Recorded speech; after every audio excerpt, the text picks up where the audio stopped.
Nah, saudara-saudara, hari ini kita akan melanjutkan belajar dari Injil Markus ya. Nah, ayat yang diberikan kepada kita pada hari ini itu panjang. Tentu saya tidak akan baca semuanya, yaitu dari Markus pasal yang kedua. Sebagian sudah kita khotbahkan, sudah kita bicarakan minggu yang lalu saat merayakan Mother's Day, yaitu Markus pasal yang kedua ayat yang pertama sampai dengan Markus pasal yang ketiga ayat yang ke-6 ya. Jadi panjang ya. Bayangkan seluruh Markus pasal 2 plus 6 ayat dalam Markus pasal yang ketiga. Tapi saudara, pembagian ini tidak asal-asalan ya. Kenapa kok dibagi seperti ini? Minggu lalu saya sharing waktu kita merayakan Mother's Day bahwa kisah mujizat dari orang yang lumpuh yang diturunkan dari atap rumah itu adalah salah satu cerita yang saya paling ingat dari sekolah minggu yang pernah saya ikuti waktu saya masih kecil dulu. Tapi saudara, bukan hanya itu, ya. Kisah ketika orang lumpuh diturunkan dari atap ke bawah itu adalah pertama kali ada ada insiden yang dicatat oleh penulis Injil. Karena peristiwa itu adalah untuk pertama kalinya bibit pertentangan antara orang Yahudi dan Yesus dimulai. Oleh sebab itu mujizat orang yang turun dari atap itu, yang orang lumpuh itu juga dicatat oleh Matius, juga dicatat oleh Lukas. Dan baik itu Matius, Markus ataupun Lukas mencatat peristiwa itu sebagai permulaan dari konflik antara Yesus dengan orang Yahudi. Masih ingat minggu lalu ya? Orang Yahudi bertanya, siapakah orang ini kok bisa mengampuni dosa? Dia pasti menghujat Allah. Itu pertama kali. Jadi sebelum mujizat orang lumpuh turun dari atap, kita tidak melihat ada konflik antara orang Farisi, orang Yahudi dengan Yesus. Tapi itu adalah peristiwa pertama kali orang Farisi mulai bertanya-tanya. Pertanyaannya bukan bertanya apa, tapi bertanya dengan suspicious, dengan curiga. Orang ini pasti menghujat Allah, gitu ya. Nah, saudara, dari Markus pasal 2 ayat 1 sampai Markus pasal 3 ayat 6, itu ada 5 peristiwa. Saya tidak akan baca, cuma saya mesti sebut gitu ya. Ada 5 peristiwa, ada 5 paragraf, ada 5 perikop. Perikop pertama yang tadi yang kita sudah bahas minggu yang lalu. Ya, orang Yahudi bertanya, siapa orang ini? Dia pasti menghujat Allah. Kok dia bisa mengampuni orang berdosa? Gitu ya, itu ayat 1 sampai ayat 12. Kayak kacamata dulu ya. Ya. Peristiwa yang kedua adalah Lewi. Lewi itu Matius, ya, dipanggil untuk menjadi murid Tuhan Yesus, dan setelah itu Yesus makan-makan dengan Lewi dan teman-temannya. Saya cerita pernah berapa minggu yang lalu, pemungut cukai itu dijuluki sebagai the sinners, ya, dibenci oleh orang Yahudi karena apa? Mereka itu orang-orang Yahudi tapi bekerja untuk kerajaan Romawi, ya, banyak korupsinya, ngambilin pajaknya orang-orang Yahudi untuk dipersembahkan kepada pemerintah Romawi. Jadi orang Yahudi tidak suka sama mereka, kayak anteknya orang asing gitu ya, mengumpulkan duit kita tapi diberikan kepada kepada kerajaan Romawi, dibenci, disebutnya sinners. Maka itu orang Farisi melihat itu, nanti kalau dibaca dia bilang, loh ini orang siapa kok makan sama orang berdosa. Jadi orang Farisi tidak bilang, loh kok dia makan sama pemungut cukai, enggak. Dia bilangnya, kenapa orang ini makan bersama-sama dengan orang-orang berdosa. Masih ingat jawaban Tuhan Yesus ya, aku datang bukan untuk orang sakit, untuk orang sehat. Tapi aku datang untuk orang sakit, ya. Aku datang bukan untuk orang benar, tapi untuk mencari orang berdosa. Ya, itu konflik kedua. Lalu yang ketiga, setelah peristiwa Lewi dipanggil dan makan-makan bersama dengan Tuhan Yesus, mengenai puasa, ya, puasa. Orang Farisi bilang begini, murid-murid Yohanes gitu ya, dan orang-orang Yahudi puasa. Kenapa kok murid-muridmu nggak puasa? Gitu ya. Lalu masih ingat jawaban Tuhan Yesus ya. Tuhan Yesus bilang, kalau misalnya mempelai laki-laki itu ada di sini, dan sahabat-sahabat mempelai ada di sekitarnya, mana mungkin mereka itu berpuasa. Ya, tapi nanti ada waktunya di mana mempelai laki-laki akan diambil dan mereka harus berpuasa. Lalu Yesus nambahin lagi dengan satu perumpamaan yang ya saya yakin Bapak Ibu sering dengar, tapi sebetulnya tidak mudah itu, yang mengatakan bahwa kalau kantong anggur yang lama ada robeknya, ya, atau kain ada robeknya. Sorry, ini ada dua perumpamaan. Kain ada robeknya, misalnya celana ini robek, celana yang tua. Lalu kita mau tempel, dan tembelannya itu kain yang baru, maka semakin besar koyaknya. Demikian juga dengan kantong anggur. Nah, tadi saya mix tuh, kantong anggur. Kantong anggur yang lama, kalau dikasih anggur yang baru, rusak. Gitu ya. Itu jawaban Tuhan Yesus tentang puasa. Nah, setelah itu, ada lagi peristiwa, ini peristiwa yang keempat, yaitu pada suatu hari Sabat. Hari Sabat, tahu ya hari ini, kalau yang menerima renungan harian yang saya tulis ya mengenai perintah yang keempat supaya kita menghormati hari Sabat. Ya, orang Yahudi tidak melakukan apa-apa. Ketika berjalan, murid-murid Tuhan Yesus memetik gandum. Ya, kemudian orang-orang Farisi terutama ya, kita sebutnya in general Yahudi, tapi orang-orang Farisi bertanya, loh, kok murid-murid Tuhan Yesus kok memetik gandum pada hari Sabat? Lalu jawaban Tuhan apa? Ya, hari Sabat dibuat untuk manusia, bukan manusia untuk hari Sabat. Dan anak manusia, katanya anak manusia itu Tuhan Yesus sendiri, adalah Tuhan di atas hari Sabat. Lalu peristiwa yang terakhir, Yesus menyembuhkan orang pada hari Sabat. Orang tangannya sakit, gitu kan? Wah, dites sama orang-orang Farisi. Dia nyembuhkan nggak nih? Kalau dia nyembuhkan, dia melanggar Taurat nih, kata orang-orang Farisi. Yesus tahu pikiran dalam hati orang-orang Farisi. Yesus tanyanya apa? Ya, dia tanyanya, saya baca nggak apa-apa nih ya, saya baca ini karena ayatnya saya senang sekali, ayat yang keempat. Kemudian pasal 3 ayat keempat. Kemudian katanya kepada mereka, mana yang diperbolehkan pada hari Sabat? Berbuat baik atau berbuat jahat, berbuat baik atau berbuat jahat, menyelamatkan nyawa orang atau membunuh orang. Tetapi mereka itu diam saja. Ya, enggak berani ngomong lagi.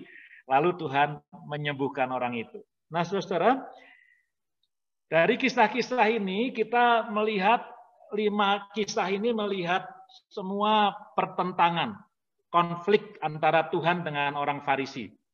Yang pertama adalah orang Farisi mencurigai, menuduh Tuhan Yesus, menghujat Tuhan, menghujat Bapa. Karena apa? Karena dia mengatakan bahwa dia mengampuni dosa orang yang lumpuh tadi. Ya. Yang nomor 2, orang Farisi bilang, ini hamba Tuhan kok makan-makan sama orang berdosa. Ya. Dalam hal ini, yang dilanggar oleh Tuhan Yesus bagi orang-orang Farisi adalah hukum yang sangat penting dalam Taurat, yaitu mengenai clean dan unclean. Itu sangat penting dalam hukum Taurat. Ya, yang unclean siapa? Ya, yang unclean misalnya orang yang sakit pendarahan, ya, sama dengan saudara-saudara kita yang beragama Islam. Kalau misalnya seorang wanita misalnya sedang datang bulan itu unclean misalnya, ya, ada semua dalam perjanjian lama. Orang cacat unclean, ya, contohnya misalnya kalau kita ingat Perang Dunia Kedua yang dibunuh sama Hitler bukan hanya orang-orang Yahudi, tapi orang-orang yang cacat yang dianggap oleh Hitler tidak berguna juga dibunuh, ya. Ada hukum clean dan unclean. Orang sakit kusta, ya, itu unclean, tidak suci begitu ya, najis. Nah, bahasa Alkitabnya itu najis. Ini Tuhan Yesus duduk bersama dengan orang-orang najis, itu yang dilanggar. Tadi dia mengumamakan dirinya sebagai bukan mengumamakan, tapi dia acting as God, forgiving orang yang cacat, sekarang dia bersama-sama makan dengan the unclean, dengan orang-orang najis, gitu ya. Yang ketiga, ada ibadah puasa masuk dalam hukum Taurat, dilanggar sama Tuhan Yesus. Ya, pelanggarannya banyak banget ini ya. Menghujat Tuhan, hukum clean dan unclean dilanggar. Puasa juga dilanggar. Orang-orang Yahudi berpuasa dilanggar sama Tuhan Yesus. Wah, ini berani mati ya, ibadah. Dan yang keempat dan kelima, hari Sabat. Hari Sabat dilanggar juga sama Tuhan Yesus. Wah, ini luar biasa. Lima-limanya ini melanggar. Nah, hukum Taurat, kita mungkin kalau ditanya hukum Taurat itu apa, mungkin kebanyakan dari kita mengatakan, oh, hukum Taurat itu adalah 10 perintah Allah. Ya, yang sekarang kita sedang bahas dalam devotion dari hari ke hari. Oke, it's not wrong, tidak salah untuk mengatakan itu juga, tapi juga tidak sepenuhnya benar. Hukum Taurat itu banyak sekali, tidak cuman itu 10 itu ya, 600 lebih gitu ya. Nah, hukum Taurat itu dibagi 3, ya, kontennya dibagi 3, ya. Konten yang pertama itu yang morality, ya, jangan membunuh, jangan berzinah, jangan mencuri, itu moralitas, ya, moralitas. Jadi kalau kamu membunuh dianggap berdosa, kalau kamu mencuri dianggap berdosa, kalau kamu berzinah dianggap berdosa, mengucapkan saksi dusta dianggap berdosa, dan seterusnya. Itu yang bersifat moralitas. Yang kedua, yang penting dalam hukum Taurat adalah mengenai clean dan unclean. Penting sekali, maka itu dalam imamat dibahasnya panjang banget. Kalau ini clean, kalau ini unclean, bagaimana caranya supaya dia clean? Harus nunggu beberapa hari. Kalau seorang ibu melahirkan, sampai kapan dia kemudian menjadi clean, dan seterusnya itu dibahas dengan detail sekali. Kalau orang duduk di gereja atau di sinagog, kemudian orang itu pergi nih, orang yang unclean itu pergi misalnya, dan kemudian ada orang duduk di situ, dia menjadi unclean, padahal dia tidak bersentuhan dengan orang itu misalnya ya. Jadi yang kedua mengenai clean dan unclean, dan yang ketiga itu mengenai ritual ibadah dan hari-hari penting. Hari raya Pondok Daun, hari raya Paskah, hari raya apa, ritual puasa, hari Sabat, itu semua bagian dari Taurat, 3 itu, gitu ya. Nah, hari ini yang kita lihat ada konflik antara Tuhan Yesus dengan orang Farisi dalam 2 hal, yaitu dalam hukum clean dan unclean serta dalam ritual dan hari-hari penting. Semuanya dilanggar oleh Tuhan Yesus. Nah, poin yang pertama, ya seperti biasa, poin yang pertama, apa yang kita bisa belajar dari sini? Karena tema kita dari Injil Markus adalah who is this Jesus, ya. Di sini Yesus mengklaim, ya, Yesus mengklaim bahwa, saya pakai kata ini kata yang paling baik yang saya bisa temukan. Yesus mengklaim bahwa dia itu supreme, ya, atau dia mengklaim his supremacy, tahu supreme ya. Kalau di Indonesia itu ada di kota ada pengadilan negeri. Di provinsi ada pengadilan tinggi, ya. Lalu ada Mahkamah Agung, Supreme Court, ya, on the top, udah levelnya top. Kalau mau menolak keputusan pengadilan negeri, banding ke tinggi. Kalau di tinggi belum puas, banding ke Mahkamah Agung. Final jawabannya, ya, sudah final tuh, paling tinggi. Saya yakin di Kanada juga ada itu ya, Supreme Court, ya, di mana-mana ada yang namanya Supreme Court. Dia on the top, di atas gitu ya. Di atas dari hukum-hukum yang tadi dilanggar gitu ya. Nah, tentu orang kemudian bertanya, ini pertanyaan yang klasik. Apakah Tuhan itu menghapuskan hukum Taurat? Dia sendiri mengatakan bahwa Tuhan Yesus tidak di Injil Markus, di Matius tidak pernah membatalkan hukum Taurat, tapi menggenapinya. Ya, Tuhan Yesus itu menggenapinya atau memberikan arti yang baru di dalam konteks yang baru. Nah, saya tidak mau bikin saudara-saudara terlalu pusing, tapi Tuhan Yesus ingin mengatakan bahwa semua hukum-hukum itu asalnya itu dari Dia. Dia itu adalah yang memberikan hukum. Jadi dia ada di atas hukum. Sama juga di Indonesia, di Kanada. Misalnya di Indonesia ada hukum. Hukumnya apa? Ya, kalau melanggar lalu lintas misalnya, ini yang paling gampang ya, kena tilang, atau kalau enggak bisa bayar ya di penjara, kalau nyolong ayam misalnya di penjara. Hukum yang ada di situ, hukum pidana itu tidak bisa bertentangan dengan hukum yang di atasnya. Biasanya namanya katakanlah undang-undang ya, yang paling bawah enggak bisa bertentangan dengan di atasnya, mesti nurut yang undang-undang. Setiap undang-undang yang dibuat atau yang setingkat dengan itu, ini kok kuliah mengenai Indonesia ya, atau peraturan pemerintah atau peraturan presiden ya yang dibuat di Indonesia tidak boleh bertentangan dengan yang di atasnya lagi. Apa misalnya Undang-Undang Dasar ya, tidak boleh bertentangan, ada yang di atasnya lagi. Nanti barangkali saya tidak tahu Undang-Undang Dasar sama Pancasila tinggian mana gitu ya. Ada rootnya, ada akarnya begitu ya. Jadi di bawah makin ada hierarkinya begitu, ada hierarkinya. Nah, saudara, apakah Tuhan Yesus mengatakan bahwa puasa tidak penting? Oh, bukan itu maksudnya. Tuhan Yesus bukan mengatakan puasa tidak penting, bukan. Apakah Tuhan Yesus mengatakan hari Sabat tidak penting? Bukan itu. Buktinya hari ini kita devotion kita berbicara mengenai pentingnya hari Sabat ya. Tuhan Yesus bukan mengatakan bahwa hari Sabat tidak penting gitu ya, tapi ada hierarkinya. Saya beri contoh misalnya ya, saya beri contoh. Boleh nggak kita memukul orang? Boleh nggak kita memukul orang? Nggak boleh ya. Consider bad ya. Bagaimana kalau kita mukul anak kita ya, meskipun yang namanya spanking itu bisa diperdebatkan. Bagaimana kalau kita memukul anak kita karena kita sadar bahwa kalau dia anak kita pukul, nanti besarnya dia bakal jadi rusak misalnya. It's a different story, right? Mukul memang negatif gitu ya, tapi kalau kita melihat masa depan dia bukan karena kita kejam dan ingin menyakiti dia, maka hukumnya jadi berbeda. Ada sesuatu yang lebih tinggi hierarkinya, ya. Misalnya speeding, ya. Speeding boleh nggak? Nggak boleh kan? Aturan polisi nggak boleh. Kalau ada polisi ditilang kita bisa harus membayar berapa? Mungkin $100, mungkin $200 kalau kita speeding, betul nggak? Ya. Tapi bagaimana kalau ada sesuatu yang sifatnya emergency antara hidup dan mati?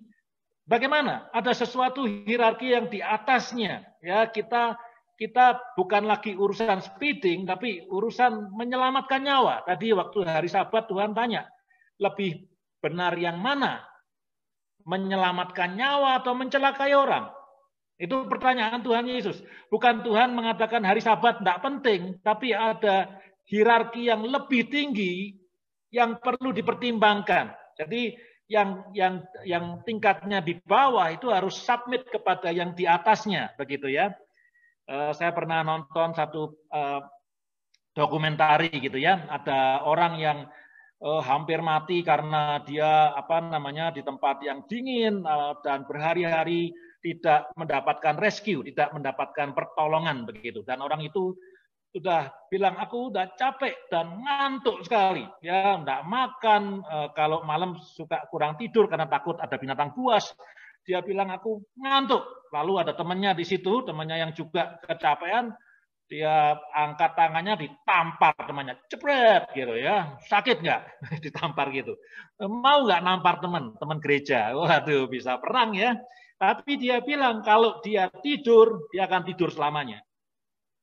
Kalau masih mau survive, ya mesti bangun. Kalau tidur berhari-hari nggak makan, keadaan dingin, berhentilah jantungnya, ditampar sama temannya, akhirnya survive. Jadi saya ada hierarki begitu ya. Nah, celakanya apa yang dilihat oleh orang-orang Yahudi, yaitu Sabat, puasa, itu didewakan sama orang-orang Yahudi as if itu ada sebagai hukum yang supreme. Padahal dalam kacamata Tuhan Yesus itu yang paling low, levelnya the lowest gitu ya. Sekali lagi, saya tidak mengatakan itu tidak penting, tetapi itu at the lowest level. Ada hukum-hukum yang di atasnya yang secara hierarki itu lebih tinggi, di atasnya dan lebih penting. Dan Tuhan Yesus mengklaim dirinya above all, dia itu supreme, dia di atas. Ya, dengan mengampuni dosa, Dia mengatakan bahwa dirinya Tuhan. Pada waktu tadi kita membahas mengenai hari Sabat, Tuhan Yesus mengatakan anak manusia adalah Tuhan di atas hari Sabat. Ingat loh, yang menetapkan hari Sabat itu Tuhan loh. Kalau masih ingat ya, renungan hari ini dibaca lagi, devosi hari ini, yang menetapkan hari Sabat bukan gereja. Gereja bukan bilang, hari Minggu harus libur ya ke gereja ya, bukan. Tuhan yang menetapkan hari Sabat dalam Keluaran pasal ke-20 ya. Maka itu Yesus mengatakan anak manusia, dia mengklaim dirinya sebagai Tuhan, anak manusia adalah Tuhan di atas hari Sabat. Ya, jadi Tuhan itu adalah Tuhan yang supreme, dia di atas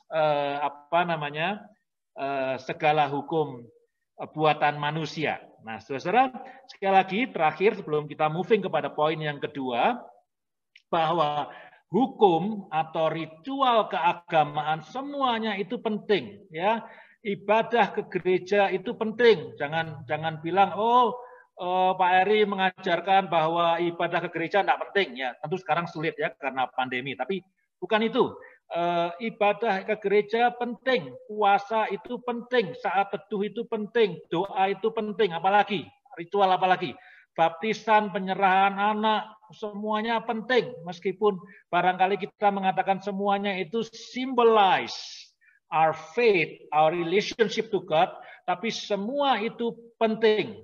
Tetapi Tuhan Yesus itu adalah the supreme.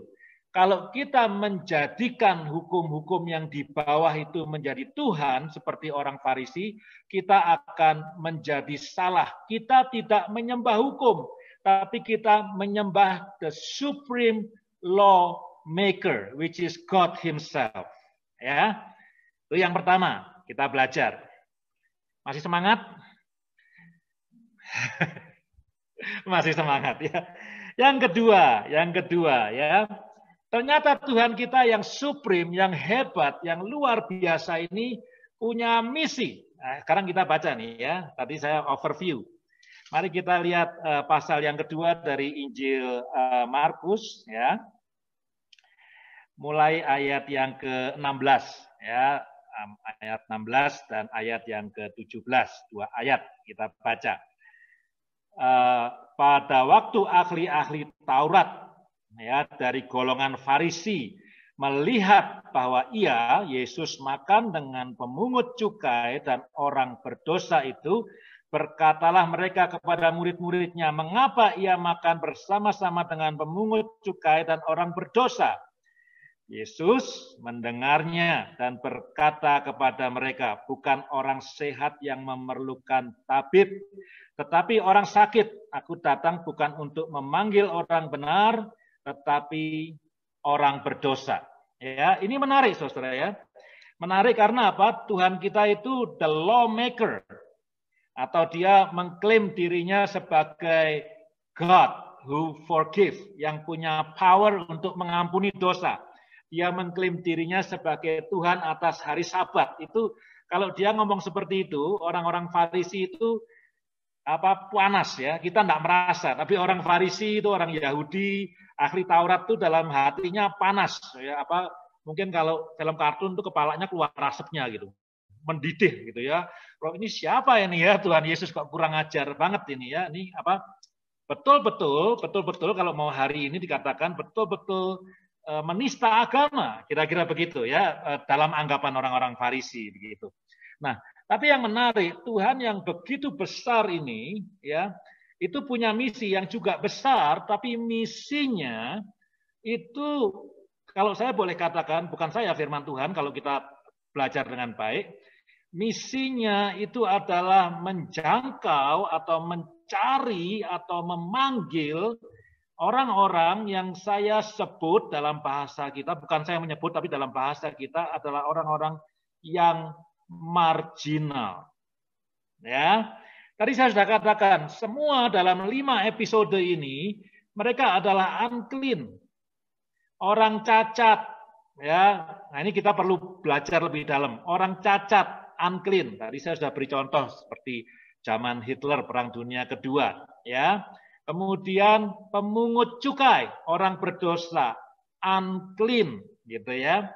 Kemudian hal berpuasa. Saya tanya, kenapa pertanyaan saya nih, kenapa misalnya murid-murid Tuhan Yesus kok tidak berpuasa, padahal orang Yahudi berpuasa? Jawabannya apa?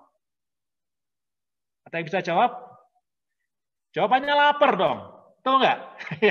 ya kalau saudara hidupnya sehat, makanan tersedia, rutin ada, ya oke lah kita puasa ya, karena sudah sahur dan kemudian nanti ada buka puasa sore, jadi dari pagi sampai sore atau sampai nanti matahari terbenam kita puasa. Karena apa?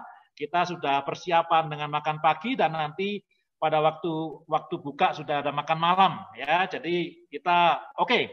Tapi kalau orang nggak tentu sehari atau 2 hari makan, ya jalan-jalan terus sama Tuhan Yesus, nggak punya income gitu ya, lalu disuruh puasa, jawaban kita apa? Wah, aku ini udah puasa terus loh. Meskipun bukan di hari puasa ini makan aja nggak menentu ya. Jangankan makan 3 kali sehari, kadang-kadang mungkin 3-4 hari nggak makan barangkali. Ya, jadi ada pertanyaan seperti itu. Sama halnya kalau pernah ingat, Tuhan Yesus pernah dikritik. Dikritiknya begini, murid-murid Yohanes dan orang Yahudi sebelum makan membasuh tangannya. Murid-muridmu kok tidak membasuh tangannya, gitu ya. Loh, jawabannya apa?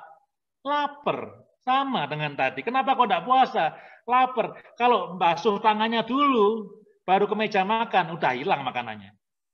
Nggak jadi makan, lapar terus nanti kan. Ya, kira-kira ceritanya gitu ya. Jadi, saudara, ini orang-orang lapar, orang-orang yang tidak berkecukupan, orang-orang yang berkekurangan, orang-orang yang marginal. Sama dengan murid-murid Tuhan Yesus memetik gandum pada hari Sabat. Ya, sudah tidak mikir lagi ini Sabat atau tidak Sabat ya. Karena apa? Karena yang dibutuhkan pada waktu itu makan. Orang-orang yang belum tentu bisa makan setiap hari atau bisa makan dengan cukup 3 kali 1 hari. Orang-orang marginal dan tentu yang terakhir adalah orang yang sakit. Ya, pada pasal 3 ayat 1 sampai 6 kembali dia adalah orang yang disebut yang digolongkan sebagai bagian dari unclean. Ya, luar biasa ya. Jadi Tuhan yang besar, Tuhan yang hebat, dia punya misi untuk menjangkau orang-orang yang the lowest of the lower community. Wah, itu sudah susah ngomongnya ya. The lowest of the lower community. Itu adalah target dari misi Tuhan. Nah, tentu Bapak Ibu jangan salah mengerti ya. Apakah Tuhan tidak ingin supaya orang-orang kaya bertobat? Tentu dia juga senang orang-orang kaya bertobat ya. Apakah Tuhan misalnya tidak mau pejabat-pejabat bertobat gitu ya? Tentu Tuhan juga senang pejabat bertobat. Apakah Tuhan tidak senang orang-orang yang sehat, orang-orang yang clean, orang-orang yang berkecukupan, orang-orang yang pokoknya orang-orang hebat untuk bertobat? Tentu Tuhan juga senang melihat mereka bertobat. Tetapi ini ada problem. Ya. Dan ini kita semua mengalami problem ini. Ketika kita dalam keadaan yang baik dan sehat dan makmur dan damai dan sejahtera, kita sering tidak merasakan bahwa kita membutuhkan Tuhan. Amin? Ya. Kenapa Tuhan mengatakan aku datang, bukan aku. Kenapa Tuhan mengatakan yang membutuhkan tabib adalah orang sakit, bukan orang sehat? Ya, ketika kita sehat, kita bisa ngomong segala macam tentang COVID-19, right? Kita bisa ngomong segala macam tentang vaksin A, vaksin B, vaksin C, vaksin D. Tapi kalau kita sudah sakit gitu ya, meskipun tidak ada obatnya, mana ini obat supaya aku sembuh? Dokter ya, oksigen atau apa saja yang aku perlukan, give it to me right now. Jangan sampai terlambat, nanti aku mati. Yang bisa ngomong itu siapa? Yang sakit. Yang sehat tidak pernah bisa ngomong seperti itu. Ya, kemarin kan kita pernah dilayani oleh Pak Sarwo ya, dia sharing di sini ya, bagaimana ketika dia harus mengalami itu COVID-19. Gejalanya apa saja.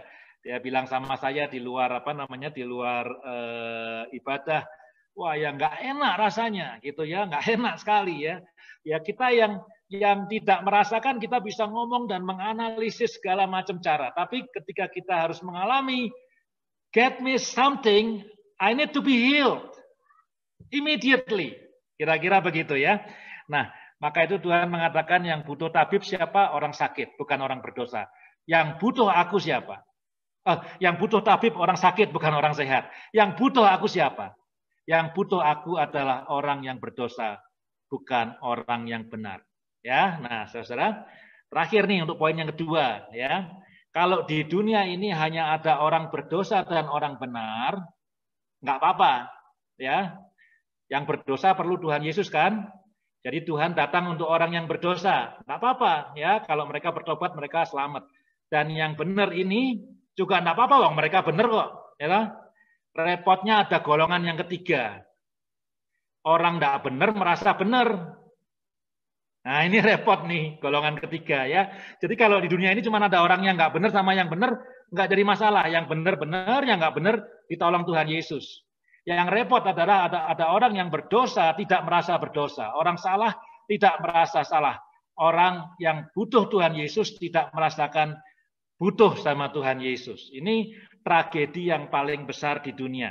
Ya, saya pernah dengar khotbah, nggak pernah lupa. Saya nggak usah sebut yang khotbah siapa, saudara pasti mengenal semua orang ini. Dia mengatakan bahwa tragedi yang paling besar dalam dunia ini adalah sebetulnya manusia membutuhkan Yesus. Tapi mereka tidak merasa bahwa mereka itu membutuhkan Tuhan Yesus. Ya, itu yang kedua. Jadi yang pertama apa? Tuhan kita supreme, Tuhan kita maha besar. Yang kedua, Tuhan yang besar ini punya misi untuk menjangkau the lowest of the lower. Apa itu ya? Community atau people gitu ya. Sekali lagi saya sudah jelaskan, bukan berarti dia tidak ingin menjangkau orang-orang kaya, orang-orang terpelajar, orang-orang hebat.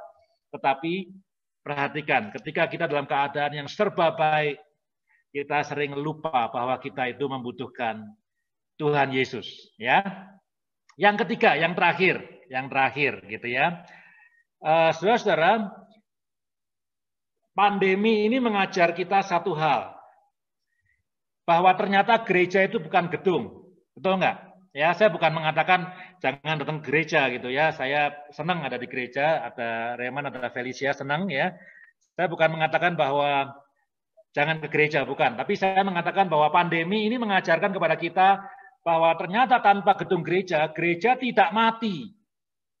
Gereja terus berjalan, meskipun tentu ada dinamikanya, ada up and down-nya, tapi ternyata gereja is not about building, gitu ya. Tapi perhatikan loh ya, perhatikan. Ini penting.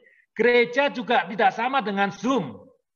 ya jangan lupa, gereja itu bukan kita klik Zoom kemudian join sampai saya hafal tuh 9176902271. Ya, kita hafal dan ngelotok tuh ya. Itu bukan gereja juga itu ya. Nah, saya masih ingat beberapa waktu yang lalu kita Bible study dan kemudian Ali mengutip dari Charles Spurgeon, kalau saya tidak salah, Charles Spurgeon menjelaskan tentang gereja itu ada 6 atau 7 kriteria. Gereja itu ada relationship yang saling mengasihi, ada pelayanan yang memberkati orang lain. Ini sekalian ngingetin ya, the due date untuk delivery ke master seat is coming soon. Ya, kalau masih ada yang ingin contribute, kontak sama AU atau sama Ali ya. What you can do for the master seat gitu ya kira-kira ya. Jadi gereja blessing the community, gereja itu reaching out, tema gereja kita reaching out. Ada banyak tuh ya, itu yang namanya the church. Ada ciri-ciri dari gereja. Jadi bukan Zoom atau bukan gedung ya, bukan barangkali event bukan khotbah barangkali ya. Barangkali ada sesuatu yang penting, dan itu ada 6 atau 7 kriteria, saya lupa detailnya, tapi itu menarik sekali. Dan tentu gereja itu bukan soal hari Sabat dan bukan soal puasa. Sekali lagi, itu penting loh ya, penting ya, bukan tak penting. Sabat, puasa. Gereja bukan soal hari Minggu atau hari Sabtu, gereja bukan Bahkan barangkali bukan soal perpuluhan, bukan soal semua aktivitas, bukan soal retreat begitu ya. Tapi ada sesuatu yang penting yang dikatakan Tuhan Yesus. Tadi kita sudah baca pada ayat yang keempat pasal yang ketiga. Mana yang lebih penting? Berbuat baik atau tidak berbuat baik, menyelamatkan atau mencelakai orang. Itu yang menjadi inti dari iman Kristen. Begitu ya.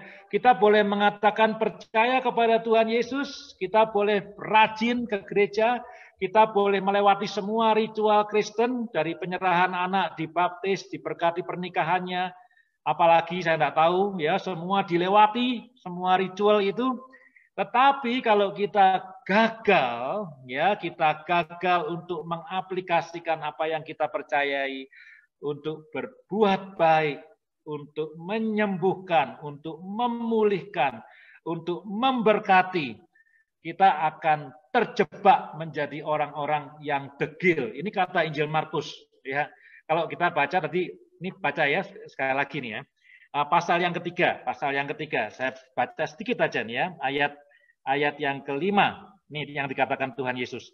Ia berduka cita karena kedegilan mereka. Dalam bahasa Inggris degil itu stubborn itu ndablek gitu ya, bebel gitu, bebel sekali gitu ya. Jadi kalau orang yang tidak tahu apa-apa soal iman Kristen dan dia tidak berbuat apa-apa, then we cannot complain.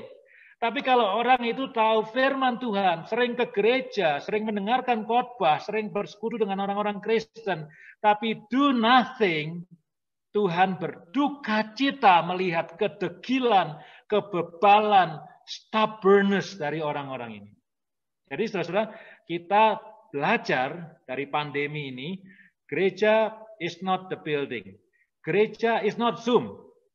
Ada meaning dari church yang kita mesti kerjakan, saling mengasihi. Maka itu lewat Zoom meeting ini kita berharap kita bisa saling memperhatikan. Even hanya say hello or happy Sunday. Hopefully we can do more than that. Ya, kita berharap melalui pelayanan kepada Master Seed kita bisa bless the city. Kita berharap, ayo kita reaching out people, kita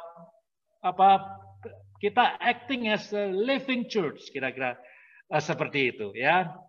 Jadi what is the meaning of faith? Itu menjadi poin yang terakhir. Apa yang menjadi arti sesungguhnya dari beriman atau bergereja atau menjadi anak-anak Tuhan? Itu lebih dari sekedar melakukan ritual atau kebiasaan Kristiani. Ya, saudara. Jadi ada tiga ya, ada tiga. Yang pertama apa? Tuhan kita, Yesus Kristus, who is this Jesus? Dia mengklaim bahwa dia adalah Tuhan, the source of law, he is the lawmakers, dia sumber dari semua hukum, dia yang paling tinggi dan dia adalah Tuhan sendiri. Ya, anak manusia Tuhan dari hari Sabat. Ya, anak manusia berkuasa mengampuni. Ya, ingat semua itu. Yang kedua, Tuhan yang luar biasa hebatnya itu. Dia mau mencari orang-orang kecil, the lowest of the lower. Jangan pernah merasa diri terlalu buruk, terlalu berdosa, terlalu jelek untuk dijangkau oleh Tuhan. Memang Tuhan itu misinya mencari orang-orang berdosa, bukan mencari orang-orang benar. Tapi ingat ya, yang paling berbahaya adalah kalau kita berdosa tapi merasa benar. Kalau kita salah tapi merasa benar, itu repot. Kalau kita merasa benar dan benar, is okay. Kita merasa dosa dan dosa, is okay. God will help. Tapi kalau kita merasa benar padahal dosa, repot. Ya, saya pernah berkhotbah waktu Paskah yang lalu, ingat enggak?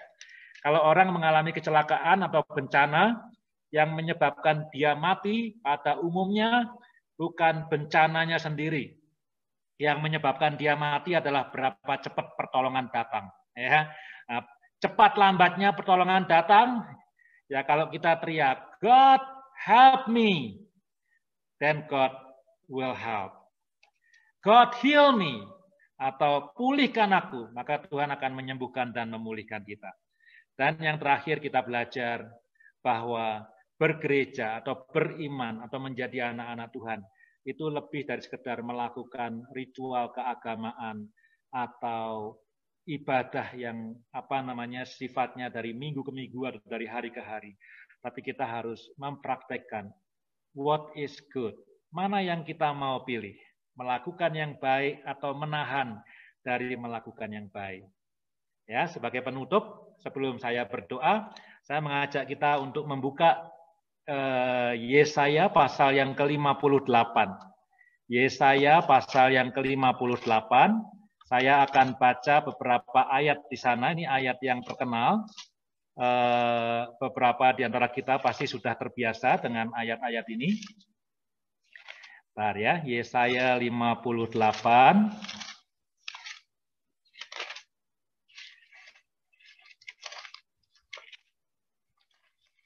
Oke.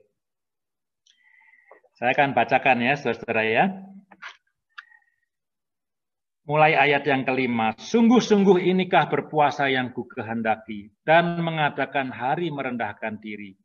Jika engkau menundukkan kepala seperti gelagah, dan membentangkan kain kurung dan abu sebagai lapik tidur. Sungguh-sungguh inikah yang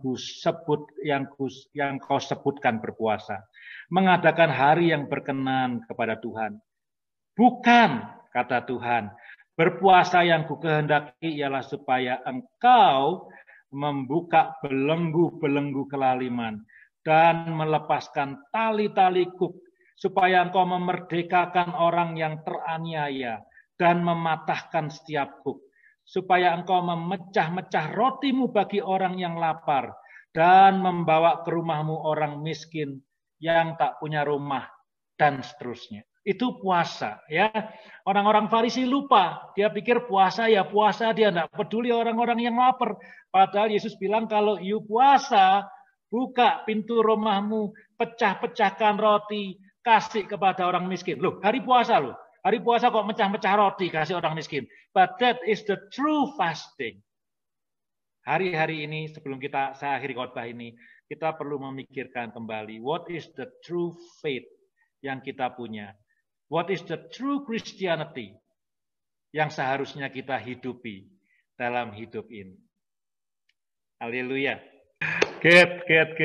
Ayo kita bersama-sama berdoa. Yuk, kita sama berdoa.